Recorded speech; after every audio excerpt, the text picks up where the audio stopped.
أكبر الله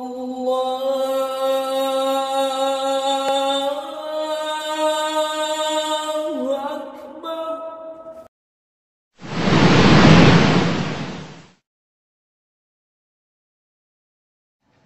بسم الله الرحمن الرحيم. السلام عليكم ورحمة الله وبركاته. الحمد لله وكفى والصلاة والسلام على رسول الله المصطفى وعلى آله وصحبه ومن وفى. أما بعد، إخواني وأخواتي أحباب الله ورسوله صلى الله عليه وسلم، أوصي نفسي وإياكم بتقوى الله فقد فاز المتقون فلا تموتن إلا وأنتم مسلمون. فقال تعالى مذكرا بذلك: يا أيها الذين آمنوا اتقوا الله حق تقاته ولا تموتن إلا وأنتم مسلمون.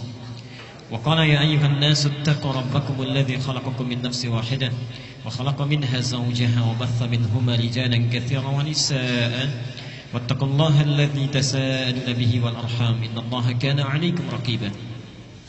Sahabat-sahabat Al-Ihsan dimanapun Anda semua berada, baik yang menyaksikan kajian ini melalui Ihsan TV di tayangan YouTube, ataupun Bapak Ibu sekalian, sahabat-sahabat yang hadir di kesempatan kajian duha ini, saya ingin mengajak mari kita bersama-sama mengawali kajian duha kita ini dengan bersama-sama bersyukur kepada Allah Subhanahu wa taala bahwa kita masih diberikan kesempatan oleh Allah Subhanahu wa taala dalam nikmat sehat, kekuatan iman dan taufik untuk hadir di rumah Allah ini langsung mengikuti kajian duha ini untuk mendekat kepada Allah Subhanahu wa taala dengan penuh keikhlasan.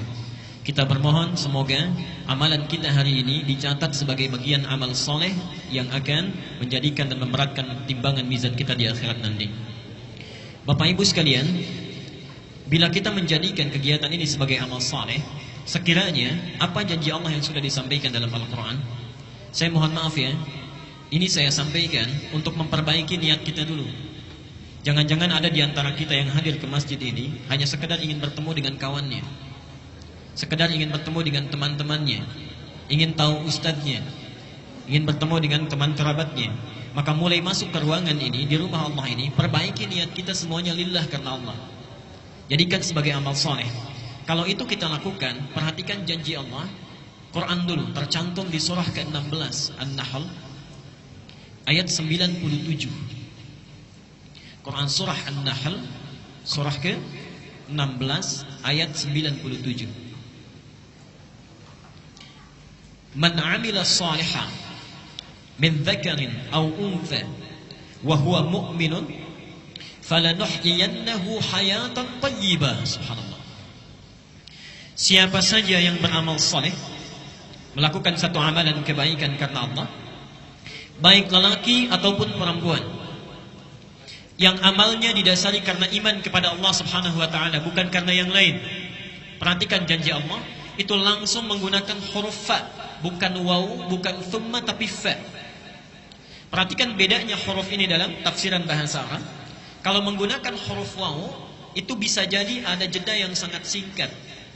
Jadi kalau saya katakan misalnya Ahmad yadhhab ila Jami' al-Ihsan wa Ali. Ahmad pergi ke Masjid Al-Ihsan dan Ali. Itu bisa jadi ada jeda. Ahmadnya pergi misalnya sekarang, Ali nyusul 5 menit kemudian. Ada yang kedua menggunakan thumma. Dhahaba Ahmad ila Jami' al-Ihsan thumma Ali. Ahmad pergi ke Masjid Al-Ihsan, kemudian Ali. Di sini jedanya agak panjang. Mungkin 1 jam kemudian, mungkin 2 jam kemudian. Tapi kalau kalimatnya menggunakan fa, artinya nyaris tak ada jeda. Dhahaba Ahmad ila Jami' al-Ihsan fa Ali. Ahmad pergi ke Masjid Al-Ihsan, lantas Ali. Jadi begitu Ahmad berangkat, Ali pun langsung berangkat. Subhanallah. Di ayat ini bukan waw, bukan thumma, tapi menggunakan fa langsung. Man 'amila shalihan min dzakarin aw untha wa huwa mu'minun falanuhyiyannahu hayatan thayyibah. Maka Allah akan jamin untuk memperbaiki keadaan hidupnya. Subhanallah. Allah akan perbaiki keadaan hidupnya, bukan hayah biasa, tapi hayatan thayyibah, dijadikan lebih baik dalam pandangan Allah Subhanahu wa taala. Mohon maaf, barangkali tidak semua orang yang hadir saat ini itu berada hatinya dalam keadaan yang tentram. Mungkin ada yang sedang punya persoalan di pekerjaannya, ada yang sedang punya masalah di rumah tangganya, ada yang sedang punya persoalan di lingkungan kehidupan sosialnya. Allah berjanji dalam ayat ini, siapa yang beramal soleh, diniatkan karena Allah, maka keadaan apapun yang sedang dia rasakan, Allah akan rubah menjadi lebih baik dalam pandangannya. Jadi antum begitu masuk ke ruangan di rumah Allah ini, subhanallah, perbaiki niat kita, lakukan karena Allah, dan sampaikan kepadanya, duhai Allah, saya hadir di rumahmu ini untuk mendekat kepadamu, jadikan sebagai amal soleh, lalu minta kepada Allah kebutuhan yang kita mohonkan untuk dijadikan lebih baik. Itulah sebabnya saya sering rewel menyampaikan, subhanallah, kalau kita berada taklim di masjid, itu adalah anugerah yang tak terkira nilainya. Perhatikan kalimatnya, tafsir dari ayat ini, bisa kita katakan demikian. Kalau antum masuk masjid, kalimat apa yang diucapkan? Baik. Lihat ya, masjid rumah siapa? Rumah Allah. Masuk rumah Allah Sang Khalik dengan masuk rumah kita, itu sudah lain aturannya. Masuk rumah kita, sebelum masuk kita ucapkan dulu Assalamualaikum. Tolong dicatat ini ya, hadisnya sahih. Seorang yang masuk ke satu ruangan, kemudian tidak mengucapkan Assalamualaikum, maka syaitan, jin berkata kepada teman-temannya, ada tempat bermalam bagi kita hari ini. Kalau kita mengatakan Assalamualaikum misalnya, walaupun tidak ada orang, dan jangan khawatir akan dijawab, gak apa-apa. Assalamualaikum misalnya, kalau kita ucapkan Assalamualaikum, maka syaitan atau jin dia berkata kepada kawan-kawannya, tidak ada tempat bermalam bagi kita hari ini. Pun sama saat kita makan atau minum misalnya, tidak mengucapkan Bismillah karena Allah, maka jin akan berkata, syaitan akan berkata kepada kawannya, kita punya jatah makan atau minum. Jadi kalau kita bacakan Bismillah, sebut nama Allah, dia akan berkata, tidak ada jatah bagi kita hari ini, baik makan ataupun minuman. Rumah Allah beda cara masuknya. Antum rumah biasa, Assalamualaikum, masuk ke rumah Allah, kaki kanan yang dilangkahkan, dan kalimatnya lain, Allahumma ftahli abwaba rahmatik. Subhanallah. Tolong fokus ke sini ya. Ya Allah, barangkali antum selama ini cuma dibaca, tapi sebetulnya Allah sedang menunggu kita. Allahumma ya Allah, iftahli, bukakan kepadaku, bukakan untukku, abwaba, pintu-pintu, bukan hanya satu pintu. Ini bukan pintu fisik yang dimaksudkan. Abwaba rahmatik, pintu-pintu rahmatmu yang luas itu. Kalimat rahmat di Quran wujudnya ada 3. Satu, rahmat itu bisa berarti solusi dan kasih sayang Allah yang diberikan bagi orang yang sedang punya masalah, punya persoalan. Itu ada dalilnya di Quran surah Al-Baqarah 155 sampai 157. Quran surah 2 Al-Baqarah ayat 155 sampai 157. Dan nanti keterangannya, tafsirnya ada di Quran surah At-Taubah surah 9 ayat yang ke-18. Perhatikan kalimat Qurannya, subhanallah, ini indah sekali. وَلَنَبْلُوَنَّكُمْ بِشَيْءٍ مِنَ الْخَوْفِ وَالْجُوعِ وَنَقْصٍ مِنَ الْأَمْوَالِ وَالْأَنْفُسِ وَالثَّمَرَاتِ وَبَشِّرِ الصَّابِرِينَ 155. الَّذِينَ إِذَا أَصَابَتْهُمْ مُصِيبَةٌ قَالُوا إِنَّا لِلَّهِ وَإِنَّا إِلَيْهِ رَاجِعُونَ 156. Sekarang lihat 157-nya. أُولَئِكَ عَلَيْهِمْ صَلَوَاتٌ مِنْ رَبِّهِمْ وَرَحْمَةٌ وَأُولَئِكَ هُمُ الْمُهْتَدُونَ. Berhenti di sini. Mohon fokus ke sini, ke ayatnya. Kata Allah, dan siapapun yang hidup itu, pasti kami akan uji kehidupannya dengan berbagai ujian yang bermacam-macam. Minal khauf, ada yang gelisah, khawatir, takut. Di antara kita juga pasti itu ada yang gelisah. Tidak mungkin orang hidup tidak gelisah. Gelisah kalau anak terlambat datang ke rumah. Gelisah kalau suami telat. Gelisah kalau istri belum pulang jam sekian dan sebagainya. Gelisah kalau pekerjaan kita belum menghasilkan seperti yang diharapkan. Wal ju', kekurangan makanan. Wa naqs minal amwal, kekurangan harta. Wal anfus, ada yang sakit sampai dengan wafat. Wath thamarat, ada yang bekerja tapi hasilnya tidak sesuai harapan.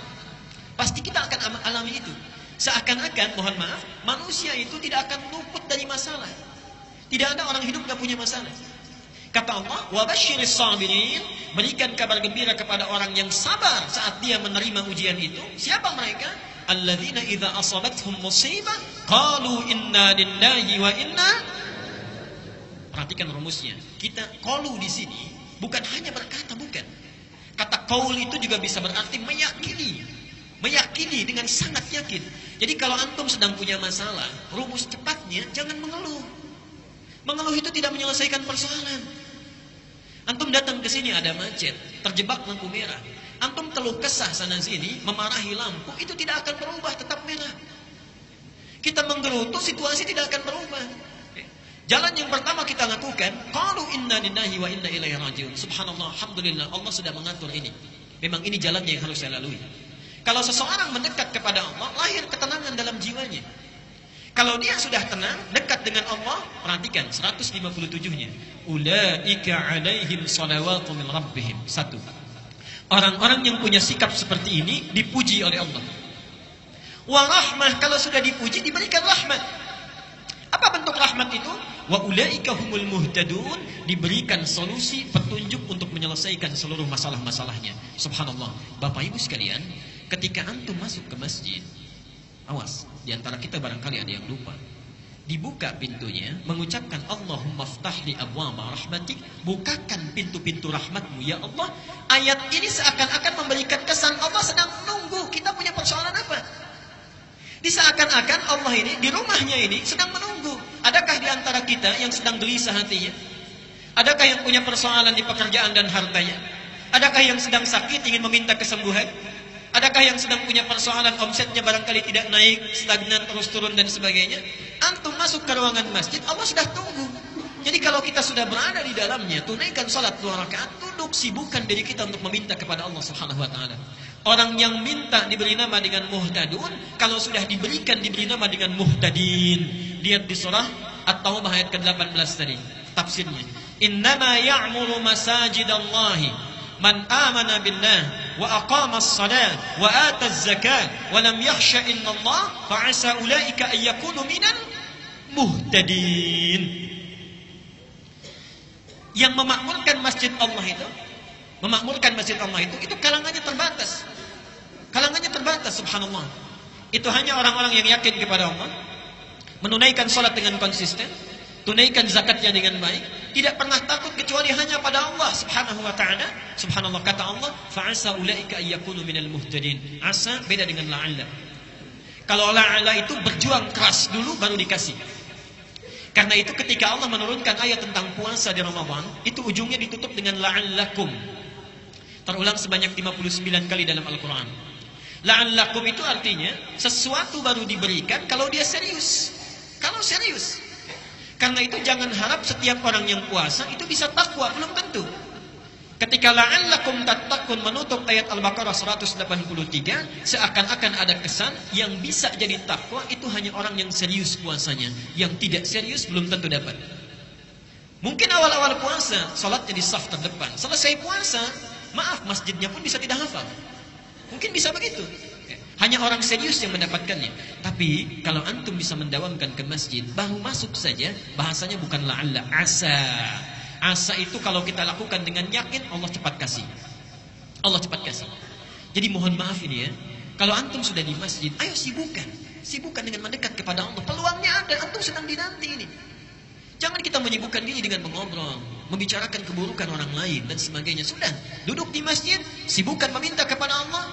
Saya berikan rahasia untuk para ikhwan di sini, para ayah khususnya. Para sahabat itu rata-rata, termasuk ulama dan salafus salih. Kalau pulang dari pekerjaannya, Pak, itu mereka membiasakan mampir di masjid. Salat tahiyatul masjid di masjid, kemudian mereka mendekat, memanjatkan segala doa kepada Allah, menyerahkan hasil usahanya. Subhanallah, rata-rata mereka itu bisnisnya tidak pernah rugi, selalu untung. Tidak pernah rugi, selalu untung. Bayangkan masjid di masa itu belum ada karpetnya, alasnya masih tanah, atasnya pelepah kurma, kan? Mohon maaf, apa namanya? Tembok-temboknya itu sekatnya pelepah kurma, atasnya daun-daun kurma. Kalau masjid yang terbatas saja mereka sudah bisa melakukan dengan baik, maka antum masjidnya yang hadir di samping tempat kita, tempatnya bagus, ada AC-nya, karpetnya baik, segalanya cukup, belum sempat menyentuh kita untuk mendekat kepada Allah, maka dengan cara apa lagi Allah mesti fasilitasi.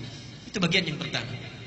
Yang kedua, rahmat itu juga bisa berarti ampunan Allah bagi orang yang punya dosa tanpa batas.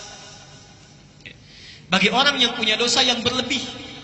Quran surah 39 ayat 53, Az-Zumar. Quran surah 39 ayat 53. Qul li ibadiyalladzina asrafu ala anfusihim la taqnatu min rahmatillah. Katakan Muhammad kepada hamba-hambaku yang berbuat dosa dengan israf. Israf itu berlebihan. Jadi kalau ada orang minum 1 gelas, yang ini 8 gelas. Ini makan 1 piring, yang ini 4 piring. Ini belanja sesuai kebutuhan, ini setiap yang dilihat harus dibeli, kalau perlu ngutang. Itu israf namanya. Ada orang israf berbuat dosa. Yang ini cuma gosip, yang ini bohong, yang ini mencuri, yang selanjutnya itu semuanya dilakukan. Gosip iya, bohong jalan, mencuri dilakukan.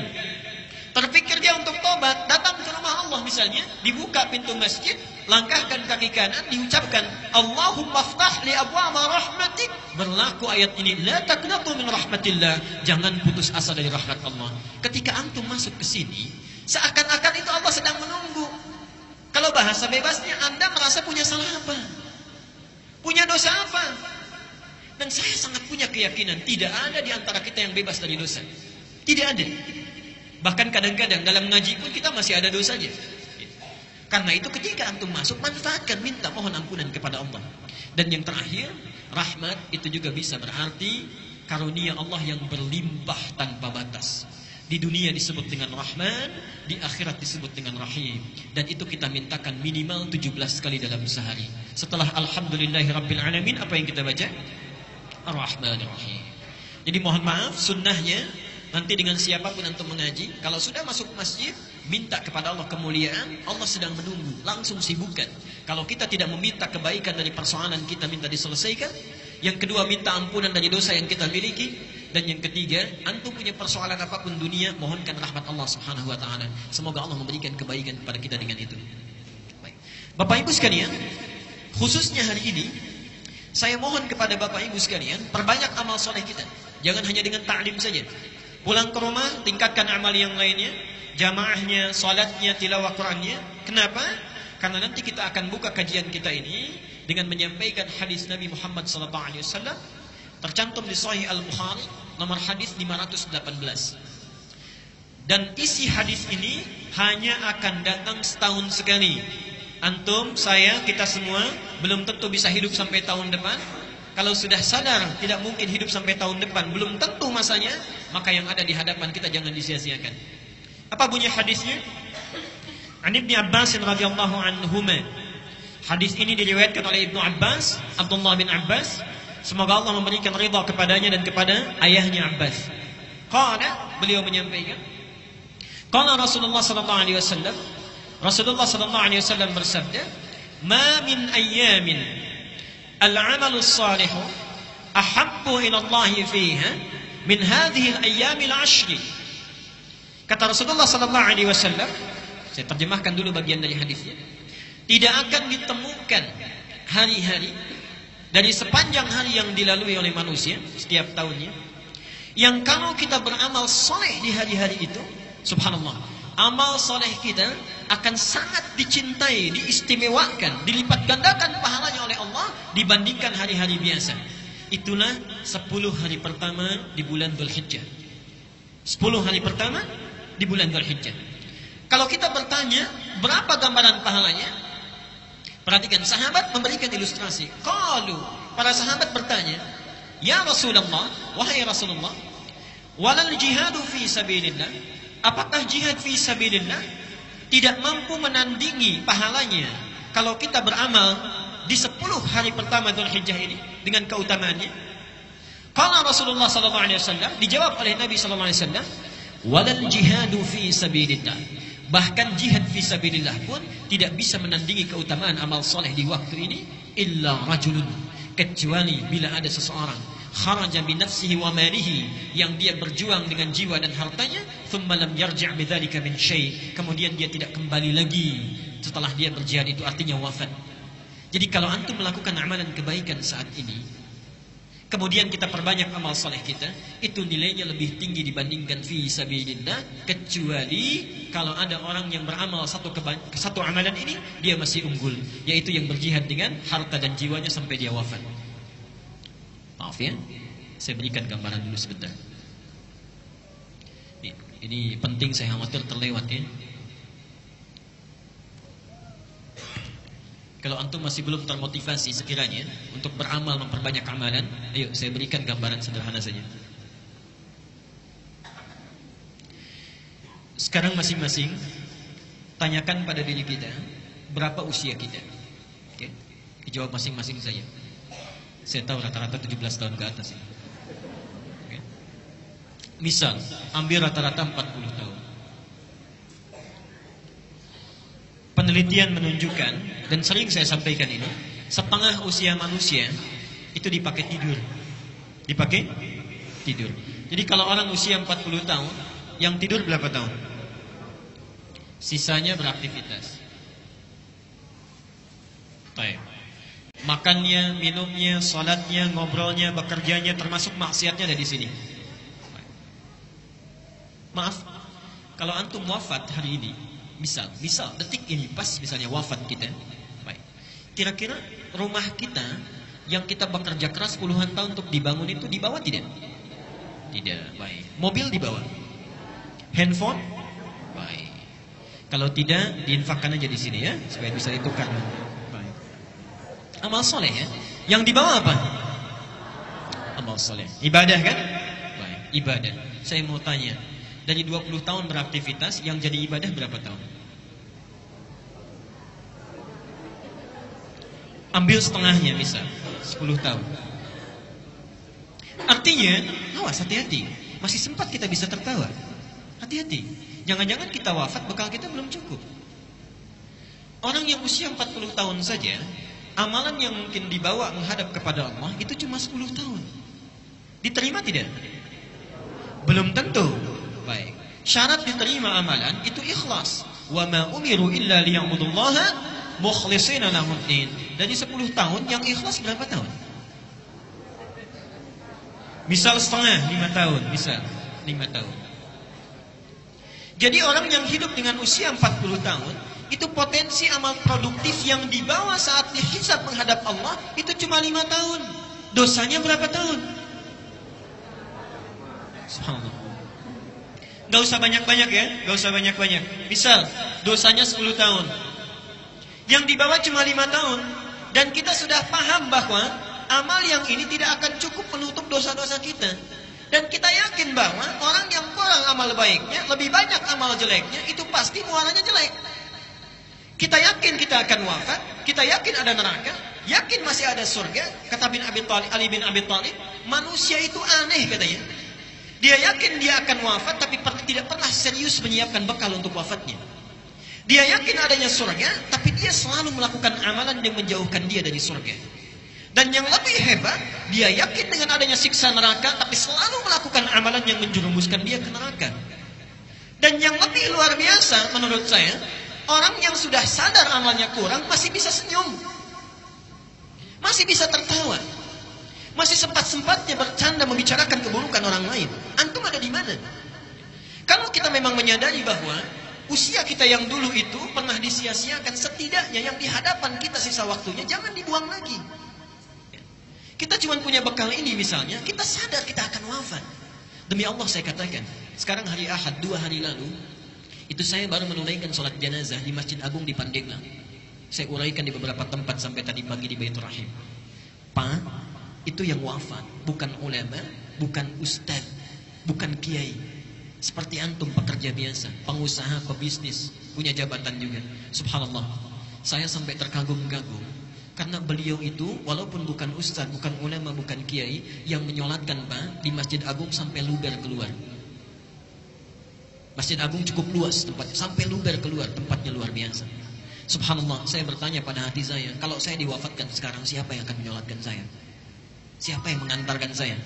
Jadi antum tidak harus menjadi ustaz, tidak harus menjadi kiai, tidak harus menjadi ulama. Cukup jadilah diri kita sendiri mendekat kepada Allah dengan amalan kita. Allah akan muliakan kita saat kita pulang menghadap kepadanya. Abu Bakar bukan seorang kiai, seorang pengusaha. Utsman seorang pebisnis, Ali bin Abi Thalib seorang pengajar, Umar seorang diplomat dan birokrat yang sangat kuno, tapi dengan amalannya dimuliakan oleh Allah Subhanahu wa taala sampai dikenal sampai gini. Jadi kalau antum merasa amalannya kurang, jangan sia-siakan yang sekarang ada di hadapan mata.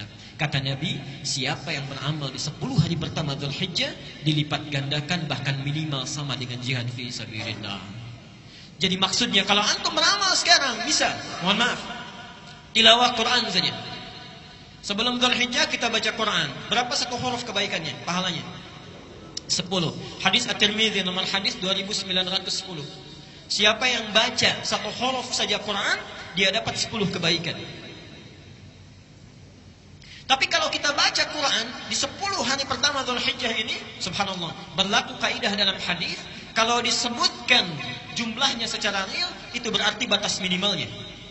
Tapi kalau tidak disebutkan jumlahnya, artinya sangat banyak, tak terbatas. Saking banyaknya sulit untuk dituliskan. Berapa batas minimalnya? Saking banyaknya. Karena itu saya mohon, maaf, yang sebelum hari ini jarang baca Quran, boleh sekarang coba baca.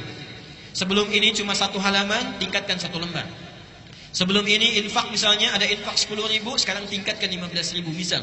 Sebelum ini jamaahnya yang para ayah cuma 2 waktu saja, sekarang 5 waktu. Dan seterusnya. Dan di antara amalan terbaik yang pahalanya berlipat luar biasa adalah mencoba meneladani sunnah Rasulullah SAW. Dan itulah sebabnya kita berkumpul untuk belajar pada kesempatan kali ini. Bapak Ibu sekalian, karena itu mari kita manfaatkan, menghidupkan sunnah Nabi, setidaknya di 10 pertama Dzulhijjah ini, sehingga mudah-mudahan dengan itu semua, pahala yang didapatkan oleh kita dengan izin Allah menjadi semakin berlipat. Dan nyatalah janji Nabi SAW, man ahabba sunnati faqad ahabbani, wa man ahabbani kana ma'i fil jannah. Siapa yang mencintai sunnahku, maka dia telah mencintaiku, dan siapa yang mencintaiku, sungguh dia akan bersamaku di surga nanti. Mudah-mudahan dengan amal soleh kita hari ini, kita akan dipertemukan dan tinggal bersama Rasulullah SAW di yaumil akhir kelak. Tidak cukup dengan amin nanti itu ya, dilihat dulu, kemudian dipelajari dan diamalkan. Baik, mari kita teruskan dulu. Kita fokus sebentar. Kita sudah membahas beberapa tuntunan sunnah Rasulullah. Saya akan lihatkan slide-nya dengan cepat supaya kita mengingat kembali. Dan bukan sekedar mengingat, kalau saya tayangkan dari awal, artinya itu seperti bertanya pada diri kita masing-masing. Antum sudah mengamalkan sejauh mana? Okay. Ingat, kita sudah beberapa bulan berlalu, jangan-jangan satu pun belum diamalkan. Okay. Mari kita lihat di dalilnya. Tuntunan saat bangun dari tidur. Saya ingatkan kembali. 1, duduk sejenak, sunnah Nabi. Yang kedua, mengusap mata menghilangkan bekas ngantuk. Yang ketiga, baca doa bangun tidur. Alhamdulillahilladzi ahyana ba'dama amatana wa ilaihin nusyur. Saya ingatkan lagi, coba perhatikan kajian kita yang lalu. Ketika kita membaca doa itu bukan doa biasa. Alhamdulillahilladzi ahyana ba'dama amatana. Bersyukur kepada Allah yang memberikan kita kesempatan untuk hidup kembali setelah sebelumnya diwafatkan. Nah, artinya apa? Memberi kesempatan memperbaiki keadaan kita yang lalu. Jadi kalau antum misalnya kemarin sholatnya tertinggal, misalnya jamaahnya cuma 2 saja, sekarang diberi kesempatan hidup lagi, maka perbaiki yang kemarin. Kalau antum baca Alhamdulillahilladzi ahyana ba'dama amatana tiap hari tertinggal terus, itu bukan Alhamdulillahilladzi ahyana. Lihat yang kemarin. Kemarin gak baca Quran, sekarang diberi kesempatan. Yuk, hidup sekali lagi, baca Quran. Besoknya tingkatkan lagi. Jadi saat kita baca, kita sudah tahu amal apa yang akan ditingkatkan di hari ini. Wa ilaihin nusyur, lihat kalimatnya, ilaihi, dan kita yakin kepadanya, kepada Allah. Nusyur, nusyur itu punya 2 arti. 1, bertebaran beraktivitas. Yang kedua, mohon maaf, kembali kepada Allah Subhanahu wa taala, artinya meninggal. Ketika kita mengucapkan ilaihin nusyur, artinya kami sekarang bertekad untuk bertebaran beraktivitas untuk mencari bekal pulang. Artinya orang yang membaca doa ini, dia sudah siap berkomitmen menjadikan semua aktivitasnya sebagai ibadah kepada Allah Subhanahu wa taala. Jadi kalau antum baca Alhamdulillahilladzi ahyana ba'dama amatana wa ilaihin nusyur, tapi minumnya tidak disebut nama Allah, itu doanya ada yang kurang sempurna. Berangkat ke kantor tidak menyebut nama Allah, bismillah, ada yang kurang sempurna. Orang yang membaca doa itu setiap detik di ibadah. Subhanallah. Qiyaman wa qu'udan wa ala junubihim. Dia berdiri, dia duduk, ataupun dia berbaring, semuanya ibadah mendekat kepada Allah Subhanahu wa taala. Karena itulah untuk menguatkan tekad kita, yang keempat, dibaca 10 ayat terakhir di surah Ali Imran. Supaya ini tafsirnya. Ketika membaca wa ilaihin nusyur, apa tafsirnya? Inna fi khalqis samawati wal ardi wa ikhtilafil laili wan nahari la ayatin liulil.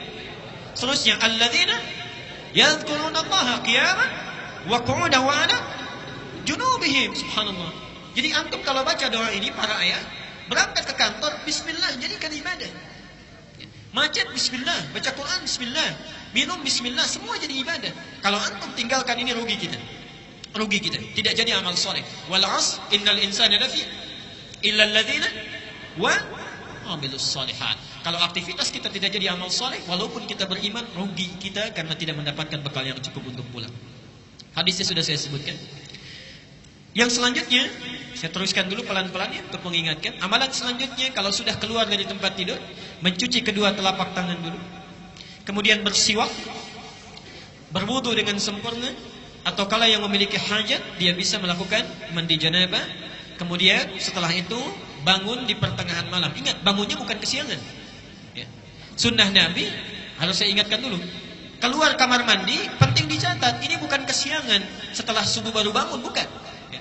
Jadi persis tidur lebih awal, bangun di pertengahan malam atau sepertiga malam, duduk, bersihkan bekas ngantuk, baca doa, kemudian 10 ayat terakhir di surah Ali Imran, keluar, cuci tangan, bersihkan gigi siwak, kemudian berwudu, sempurnakan wudunya, atau ingin kita mandi dulu, baru kemudian setelah itu tunaikan salat tahajud. Dan di sini kemarin kita berhenti bahasan kita. Coba tanyakan sampai antum duduk di sini, dari sekian sunnah sudah berapa yang diamalkan? Kalau ada yang terlewat, maka malam ini jangan lewatkan lagi ya. Sudah kita bisa maksimalkan. Pembahasan kita kemarin berhenti di topik ini tentang menunaikan salat tahajud. Bapak Ibu sekalian, saya akan ringkas dulu sebentar sampai kemudian kita lanjutkan kepada bagaimana sifat tahajud Nabi sallallahu alaihi wasallam. Yang pertama, Nabi sallallahu alaihi wasallam memberikan pesan yang sangat kuat kepada kita agar sedapat mungkin dalam setiap aktivitas kehidupan kita, sedapat mungkin bisa menunaikan salat tahajud di pertengahan malam. Bisa menunaikan salat tahajud dalam pertengahan malam sampai dengan sepertiganya. Baik. Kenapa ini penting dilakukan? Walaupun hukumnya itu tidak berhukum wajib. Walaupun hukumnya tidak berhukum wajib. Ternyata ada keistimewaan-keistimewaan yang ditunjukkan oleh Al-Quran sekaligus sunnah Nabi SAW yang memberikan begitu banyak keistimewaan yang khusus diberikan pada orang yang tahajud. Dan tidak akan pernah keistimewaan ini diberikan pada orang-orang yang tidak tahajud sekalipun salat fardunya itu sempurna. Bisa salat fardu yang 5 waktu dia wajib, bagus, khusyuk ditunaikan, baik dilakukan karena Allah, tapi tidak tahajud, dia tidak akan dapat kemuliaan-kemuliaan ini. Apa diantaranya? Satu, Rasulullah menyampaikan dalam hadis riwayat Muslim nomor hadis 1163. Beliau menyampaikan, afdalus salati ba'dal fardhati salatul laili. Afdalus salati, salat yang paling utama ba'dal fardhati, setelah salat fardhah itu, maksudnya yang 5 waktu, dari mulai subuh, zuhur, asar, maghrib kemudian isya, itu yang paling utama, yang paling bagus salatul laili, salat yang ditunaikan pada malam hari, yaitu yang dimaksud salat tahajud. Jadi sifatnya saja sudah disebut oleh Nabi sebagai salat yang sangat utama. Satu. Yang kedua, apa rincian dari keutamaan ini? Mari kita lihat pelan-pelan. Satu, disebutkan oleh Allah dalam Al-Quran surah 73 Al-Muzammil. Surah Al-Muzammil, kemarin pernah kita bahas ayat yang ke-6. Inna nashi'atal laili hiya ashaddu wat'aw wa aqwamu qila. Satu, ini kata Quran, sifat kekhusyuannya saja. Sifat kekhusyuannya, salat malam itu kalau ditunaikan akan lebih khusyuk, lebih menyentuh ke dalam jiwa dibandingkan dengan salat yang ditunaikan di siang hari. Subhanallah. Inna nashi'atal laili, sungguh bangun malam itu, hiya asyaddu wat'aw wa aqwamu qila, dia akan lebih menyentuh ke dalam jiwa, wa aqwamu qila, dan memberikan semangat yang kuat tatkala kita menyebutkan berbagai permohonan kepada Allah. Tolong jeli ya, jeli baca ayat ini. Silahkan dibuka ayat 7 sampai 8-nya. Dibuka ayat 7 sampai 8-nya. Ya ayyuhal muzammil qumil laila illa qalila nisfahu wa inqus minhu ila qalila wazid alaihi warattilil qur'ana tartila. Baik ya. Inna sanulqi 'alaika qawlan thaqila inna nashi'atal laili hiya ashaddu wat'aw wa aqwamu qila. Sekarang lihat ayat 7-nya. Innalaka fin nahari sabhan tawila. Saya berikan rahasianya di sini ya. Yang buka mushaf Saya tidak tuliskan di sini. Yang bawa mushaf, coba dibuka juga tafsirnya surah Al-Insan. Al-Insan ayat 26. Bukan Al-Ihsan ya, karena nggak ada Al-Ihsan di Quran. Al-Insan. Al-Insan ayat 26.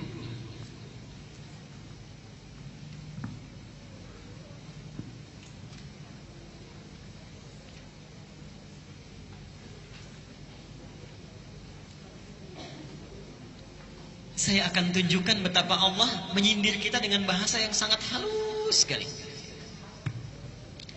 Kita buka di surat 73 dulu. Al-Muzammil, inna laka fin nahari.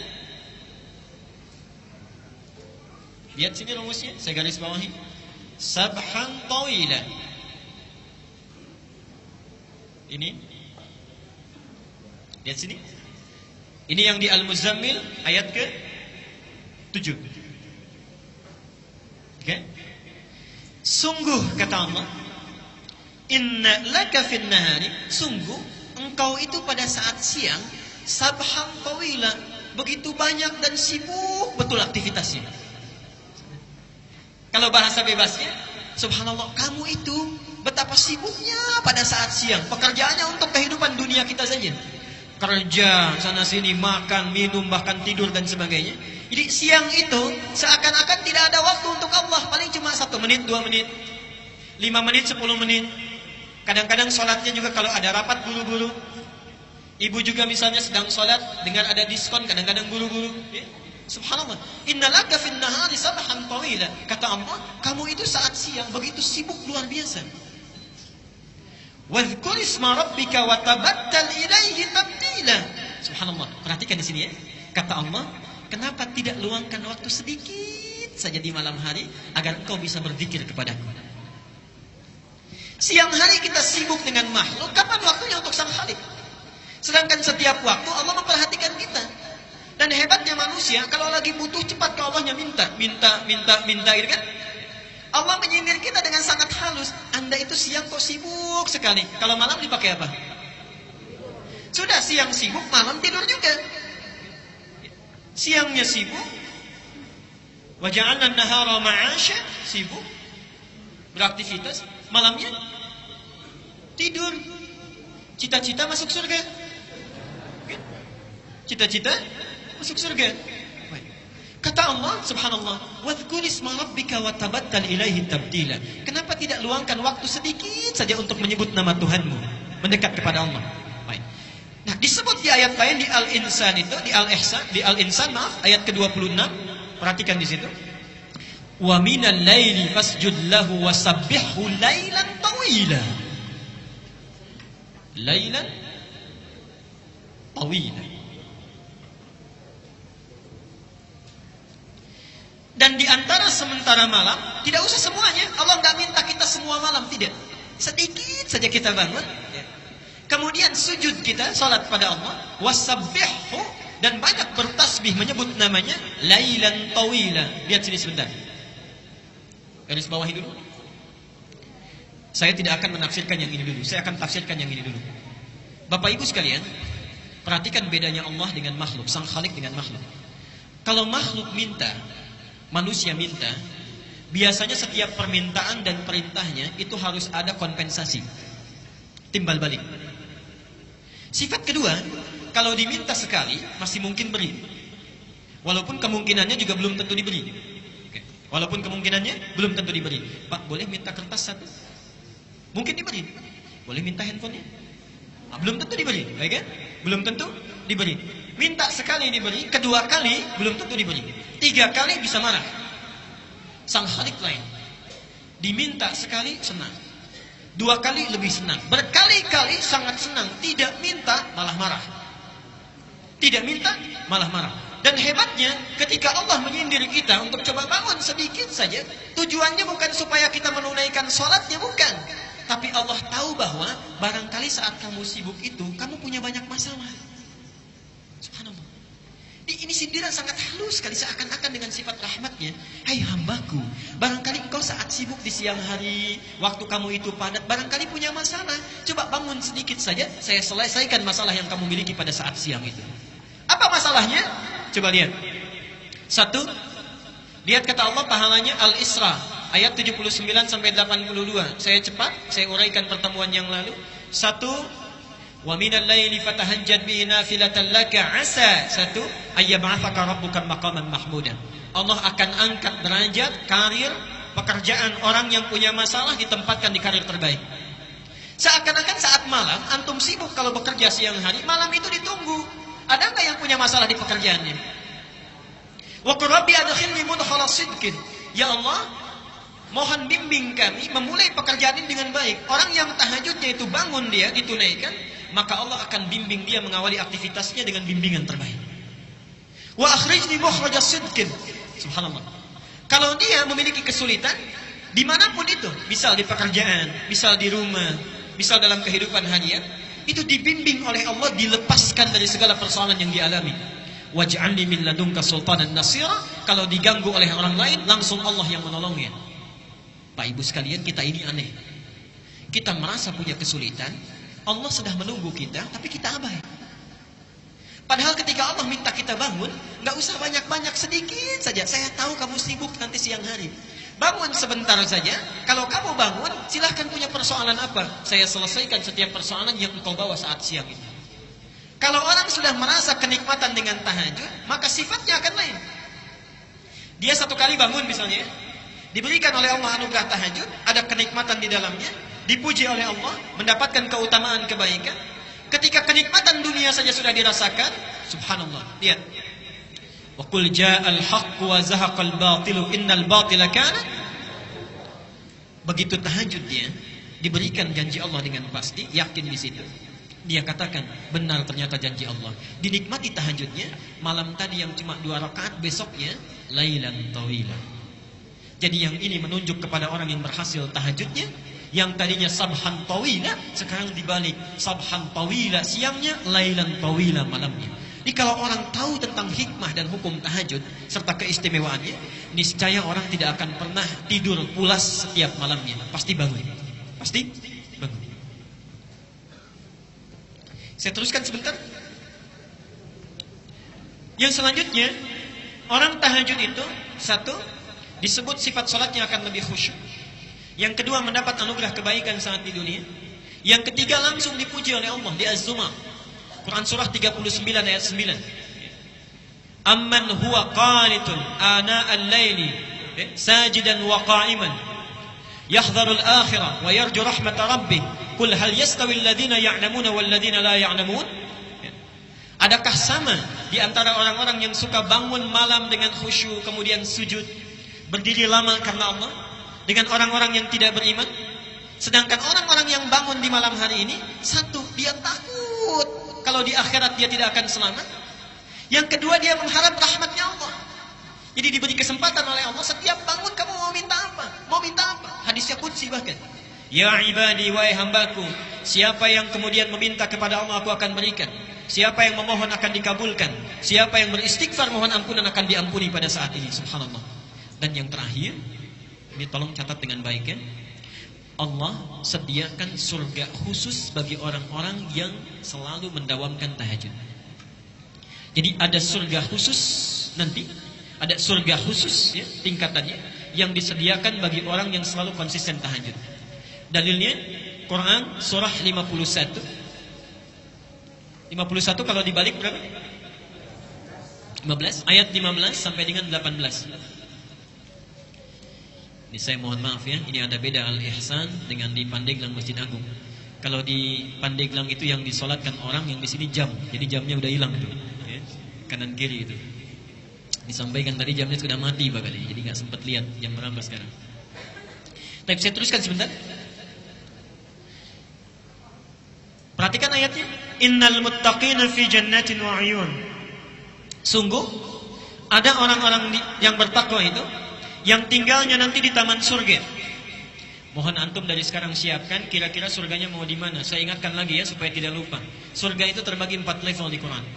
Hati-hati, ada 4 level surga.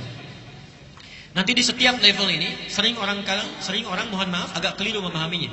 Setiap levelnya di situ nanti ada tingkatan, ada surga Aden sampai yang tertinggi Firdaus. Level pertama paling tinggi itu surga bersama Rasulullah sallallahu alaihi wasallam. surga bersama Rasulullah sallallahu alaihi wasallam. Di sini dibagi dua. Ada yang langsung bersama Nabi, ada yang bertetangga dengan Rasulullah sallallahu alaihi wasallam. Yang langsung bersama Nabi, hadisnya sahih, man ahabba sunnati wa faqad ahabbani wa man ahabbani kana ma'i fil jannah. Siapa yang cinta dengan sunnahku, maka dia sungguh telah mencintaiku. Dan siapa yang mencintaiku, maka dia akan bersamaku di surga nanti. Kana ma'i, yarhamukallah. Kana ma'i, dia akan bersamaku. Yang bertetangga dengan Nabi, perhatikan hadisnya, ana wa kafilul yatimi kahataini fil jannah. Saya dengan pemerhati anak yatim nanti seperti ini di surga, dekat. Ya, dekat bertetangga. Level kedua, itu orang yang tinggal di taman surga. Yang tinggal di taman surga. Apa keistimewaan taman surga ini? Taman surga ini keistimewaannya dibandingkan dengan surga biasa langsung disifati oleh Quran, akhidina ma atahum rabbuhum. Kalau surga yang lainnya, misal antum masuk surga di kelas biasa misal, itu kalau ingin minum saja ada pelayan namanya wildanun mukhalladun. Kalau laki-laki dilayani oleh bidadari yang sangat cantik luar biasa. Kalau perempuan oleh pangeran-pangeran surga. Gelasnya saja bi aqwabi wa abariqa wa ka'sin min ma'in. Terbuat dari mutiara-mutiara yang berkilauan dari emas dan perak yang menyatu. Yang sifatnya mala ainun ra'at wala udhunun sami'at wala khatarun ala qalbi bashar. Tidak pernah dilihat oleh mata di dunia, didengar kisahnya oleh telinga, dan subhanallah tidak pernah terlintas sedikit pun di benak kita. Itu surga kelas biasa. Tapi surga di taman surga, perhatikan, kalau antum butuh apa-apa, itu Allah langsung yang kasih. Kun fayakun ada. Akhirina ma atahum rabbuhum innahum kanu qabla dzalika muhsinin. Mereka langsung dibalas oleh Allah, ingin apapun subhanallah langsung ada Allah yang berikan. Sungguh mereka itu adalah orang-orang yang ihsan saat di dunia. Apa cirinya? Ternyata ciri pertamanya itu orang yang konsisten tahajud. Lihat, kanu qalila minal laili ma yahja'un. Ciri pertamanya, orang-orang ini saat di dunianya sedikit tidurnya. Sedikit tidurnya. Dia hidupkan malamnya. Ini insya Allah antum mirip-mirip ya. Kalau di situ sedikit tidur, di sini sedikit-sedikit. Tambah sedikit ya. Kanu qalila minal laili ma yahja'un. Jadi kalau kita rajin tahajud, ya, kita dawamkan ibadah ini, subhanallah. Itu surganya yang sudah menanti minimal taman surga. Taman surga itu minimal. Ya. Kalau antum misalnya tambah lagi dengan yang lain, kita dawamkan misalnya subhanallah, salat sunnahnya yang qabliyahnya 12 rakaat tidak pernah ditinggalkan, didawamkan terus, dibikinkan rumah lagi, dibikinkan istana di dalam surga. Kalau antum tinggalkan canda yang tidak bermanfaat, misal canda yang tidak bermanfaat itu yang ada bohongnya, hanya untuk membuat orang lain tertawa misalnya, itu subhanallah dibangunkan oleh Allah istana di pinggiran surga. Di pinggiran surga. Alhamdulillah masih penting dapat istana, ya. Di pinggiran surga. Baik, villa lah kalau dalam bahasa kita. Kalau orang yang meninggalkan perdebatan, misal ada debat kusir dan lain sebagainya, kita sudah tidak nyaman dengan itu, kita tinggalkan karena Allah, dibangunkan di dalam surga. Dan orang yang memelihara amal-amal solehnya, diperbaiki lagi, dibangunkan rumah di puncak tertinggi di surga. Sekarang, antum kira-kira sudah merencanakan mau tinggal di mana? Saya cuma kasih dua pilihan. Kata Quran, minimal, ini yang paling minimal. Minimal itu kita harus ada di kelas 3. Yang ketiga itu tempat surga yang seluas langit dan bumi. Seluas langit dan bumi. Dalilnya ada di Ali Imran, nomor ayat 133 sampai 134. Quran surah 3 ayat 133 dan 134. Lihat ayatnya. Wasari'u ila maghfiratin min rabb wa jannatin arduha samawati wal ardu 'iddat lil muttaqin. Subhanallah. Sejenak. Kata Allah, segera engkau beristighfar kepada Allah. Mohon ampun taubat kepadanya. Dan bahkan punya cita-cita minimal punya rumah di surga seluas langit dan bumi. Subhanallah. Itu minimal yang akan disediakan bagi orang yang takwa. Apa amalannya? Ustaz, saya nggak sempat kalau tahajud. Tilawah Quran saya kurang bagus. Puasa juga kayaknya kurang mampu. Apa yang bisa dilakukan? Subhanallah. Lihat 134-nya. Alladzina yunfikuna fis sarra'i wad dharra. Dia gemar membantu sesamanya. Ada tetangganya kurang dia bantu. Walaupun cuma cukup air putih, dia bantu orang lain. Apa yang bisa dia persembahkan dia berikan. Wal kadhiminal ghaidha. Dia sanggup menahan amarahnya. Wal 'afina 'anil nas, ada orang salah dia maafkan. Jadi antum misalnya kalau sadar diri kita punya kemampuan amalan, tidak bisa melakukan yang lain, tunggangi yang lainnya. Pak, ada seorang pemuda, ini kisah ayat ini disampaikan. Seorang pemuda, Rasulullah sedang taklim seperti ini. Tiba-tiba kata Nabi, saya dengar langkah penghuni surga. 3 kali disebutkan, Ali dengan Mu'adz itu penasaran. Ketika penasaran diikuti sampai rumahnya, dilihat orang ini satu tidak tahajud. Yang kedua, bacaan Qur'annya terbata-bata, tidak lancar. Subhanallah. Yang ketiga, saat Mu'adz dan Ali puasa, dia tidak puasa sunnah. Besoknya penasaran ditanya, kata orang ini, kata pemuda ini, lastu min ahli tahajud. Saya memang tidak mendawamkan tahajud. Walastu min ahli syiyam. Saya pun bukan termasuk orang yang ahli puasa. Walam ujid qiraatul Qur'an, dan bacaan Quran saya tidak sebagus kalian. Perhatikan jawabannya. Walakin 'indi 'amalun afrahu bihi amama rabbi.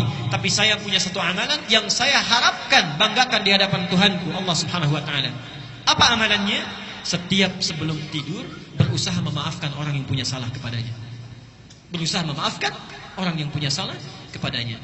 Yang terakhir, ini surga yang keempat, ini tingkatannya para ulama mengistilahkan surga kelas ekonomi yang biasa.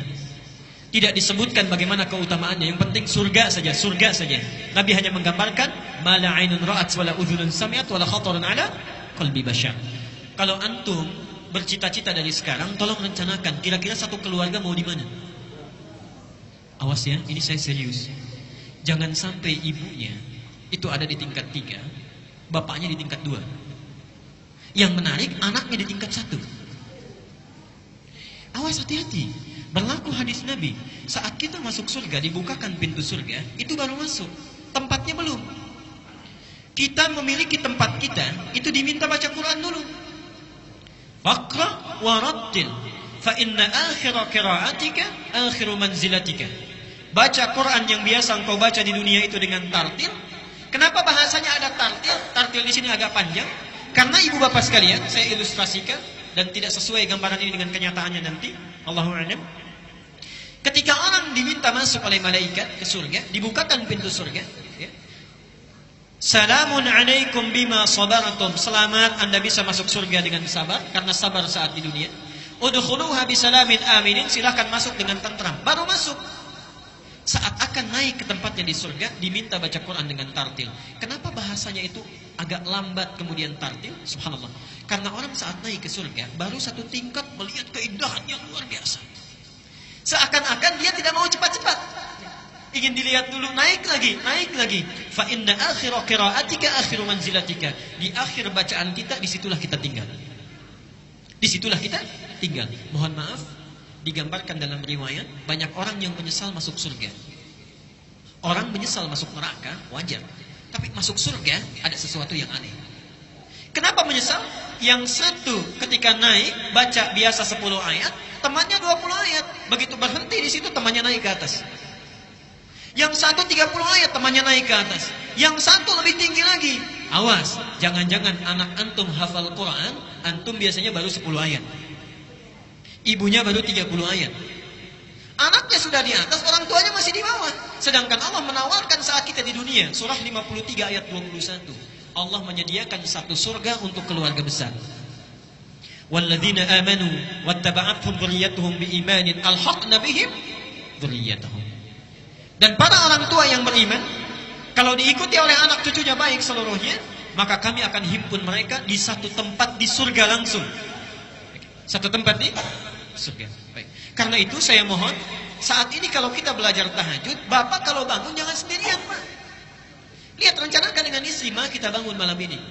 Istri juga begitu, Pak, kita bangun malam ini. Kalau capek mungkin papa yang istirahat atau sebaliknya. Kemudian mama yang berdoa. Anak punya kemampuan, bangunkan. Subhanallah. Ibnu Abbas itu begadang, usia 3-4 tahun, hanya ingin melihat sifat sholat tahajud Nabi SAW. Seorang Ibnu Abbas. Jadi mohon, rencanakan dari sekarang, beramal dengan amalan satu keluarga. Saya teruskan dan di sini kita berhenti dulu kajian kita. Sekarang sifat tahajud Rasulullah sallallahu alaihi wasallam. Nanti kita akan jeda dulu sejenak di sini, kita buka untuk diskusi dulu. Bapak Ibu sekalian, kalau sekarang kita sudah merencanakan Insya Allah saya akan bangun malam nanti, misal. Kemudian kita sudah siap untuk tahajud. Bagaimana cara Nabi mengajarkan kita tahajud? Bagaimana sifat sholatnya? Disampaikan oleh para sahabat, yang lebih banyak diriwayatkan oleh kerabat Nabi SAW. Ada diantaranya Aisyah, diantaranya Ibnu Abbas, dan diantaranya Ibnu Umar. Mari kita lihat beberapa keterangannya. Satu, dari segi bacaannya. Nabi SAW diriwayatkan hadis dari Al-Bukhari, nomor hadis 3569, dan hadis Muslim nomor hadis 738. Ini hadis diterima dari Aisyah radhiyallahu anha. Kata Aisyah, adalah Rasulullah SAW selalu menunaikan qiyamul lail, salat malamnya itu. Selalu menunaikan salat malamnya, baik di Ramadan ataupun di luar Ramadan. Kata Aisyah, itu ditunaikan dengan 4 rakaat. Jangan tanya tentang bagus bacaannya. Jangan tanya tentang panjang bacaannya. Kadang disatukan, jangan tanya tentang panjang dan bagusnya. Artinya apa? Sunnah saat kita menunaikan tahajud, mohon maaf, kita bisa fokus di sini. Sunnah saat menunaikan tahajud, sedapat mungkin dibaca dengan tartil, berapapun ayat yang bisa kita hafalkan dan bisa kita baca. Sedapat mungkin dibaca dengan tartil. Mari kita lihat sebentar. Saya beri contoh. Misal, antum ingin menunaikan tahajud, baru hafal 50 ayat Al-Baqarah. Kenapa ada 50 ayat Al-Baqarah?